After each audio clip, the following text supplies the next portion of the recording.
Welcome to Taiwan Report News Brief, news, analysis, and context from Taichung, Taiwan. I'm Donovan Smith. All right, up today on the program, old battle horse Zhao Shaokang makes a bid for KMT chair. The White Wolf claims to have young red troops for China. The Huang Jie recall vote is this weekend. What does it mean and how will it go? With a strong backing of former KMT presidential candidate Han Kuo-yu, Zhao Shaokang has announced he plans to run for KMT party chair and filed paperwork to rejoin the party. In his announcement, he said, "The blue camp is now disappointing people. A vigorous person is needed to lead." However, according to KMT regulations, a party chair candidate has to have joined the party for a minimum of 1 year and must have previously held the post of KMT Central Standing Committee member or Central Review Committee member. The rules mean that Zhao is unqualified to enter the chairman race. Now, by the way, his name in English is spelled Jaw, Shaw. Kang, if I check that. Kong, sorry. So, the rules mean that Jia, which is his English surname, is unqualified to enter the chairmanship race. However, the party has changed its rules before. Plus, there is talk that KMT chair Johnny Chang, or Jiang Jitun, may appoint him as a Central Review Committee member. Two somewhat iffy online polls show him as the frontrunner, beating out Eric Chu, or Zhu Liluan, Hou Youyi, and Johnny Chang. Another possibility is he may be eyeing a run in 2022 if a poor election turnout forces the then chair to resign. Originally called a political golden boy of the KMT during the martial law era, Zhao left to become one of the founders of the new party and came in second in a run for Taipei mayor in 1996, losing to the DPP's Chen Shui-bian, but beating out the KMT candidate. He has owned and run several radio stations and is also a well-known commentator. And that creates another potential problem. The National Communications Commission pointed out that the Broadcasting Corp of China would be fined up to 2 million NT if BCC Chairman Jia simultaneously serves as chairman of the KMT. The Radio and Television Act states that political party workers, political appointees, and elected public officials may not invest in radio or television businesses, nor can they serve as promoters, directors, supervisors, or managers of a radio or television station. Now, he's 70 and known for being pro-unification with China, so no doubt he'll be a real hit with the younger generations if he were to actually win. Not. He's old school of the type as in the 80s called and want their ideology back. When asked if he was considering being involved in the 2022 elections as a candidate, he said he'd be concentrating on his role of assisting the candidates.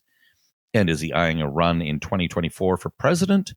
His answer was in English: never say never.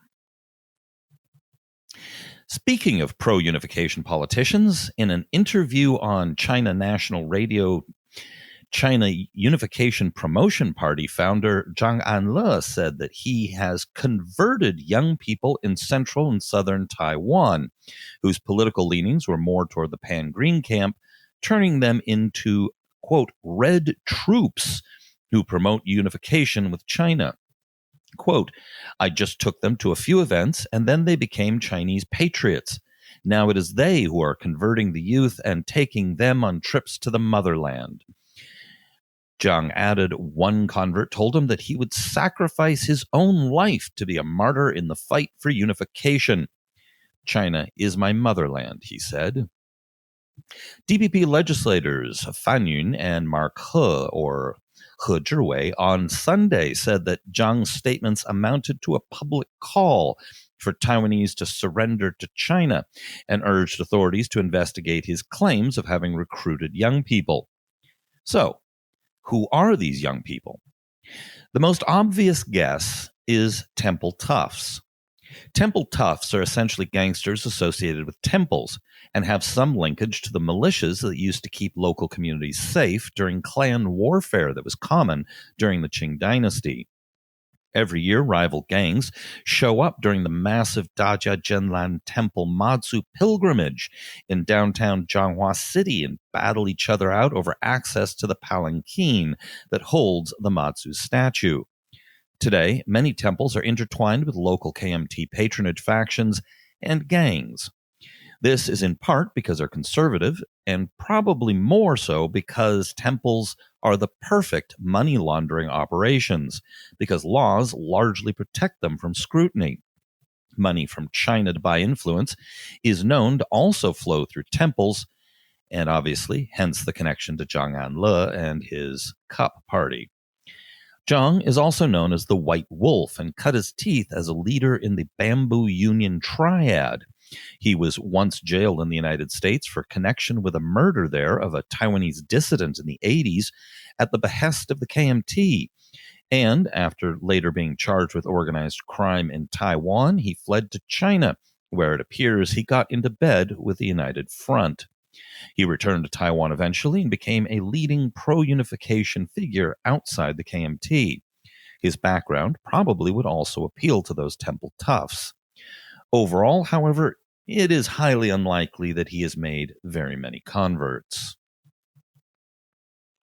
Following the successful revenge recall of DPP Taoyuan City Councilor Wang Haoyu, led by supporters of ousted Kaohsiung Mayor Han Kuo-yu, all eyes are now on this weekend's recall vote on Kaohsiung City Councilor Huang Jie.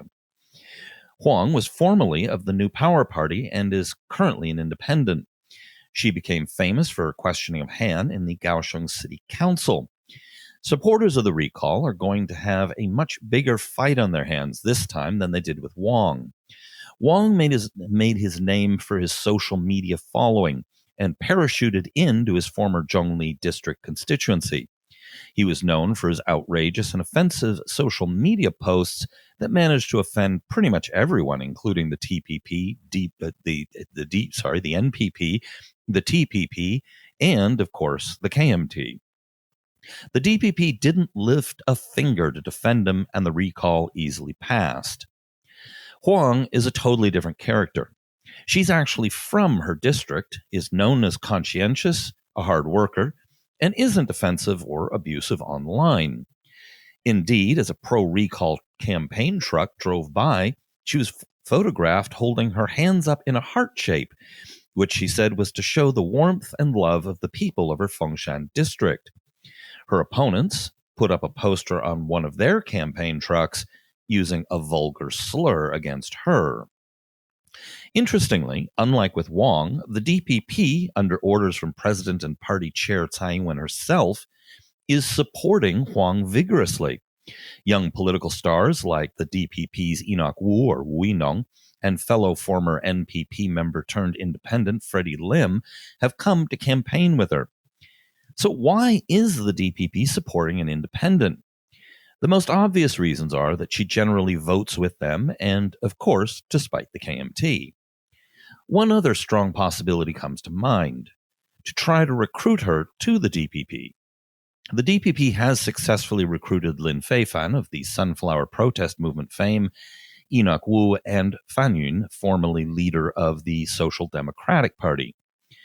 The only polling I've read about on this race took place mid-last month, and it suggested there would be 41% turnout, with 55% of those opposed to the recall and only 29% supporting it. All right, that's our show for today. Be sure to hit like, subscribe. If you're on YouTube, hit the bell. And if you can possibly afford to do so, it would mean a lot to us if you became a patron of ours on Patreon. This has been brought to you by the Taiwan Report. For more content like this, become our patron at report.tw. 还有就是那个台湾狗啦，最喜欢我的台湾狗了。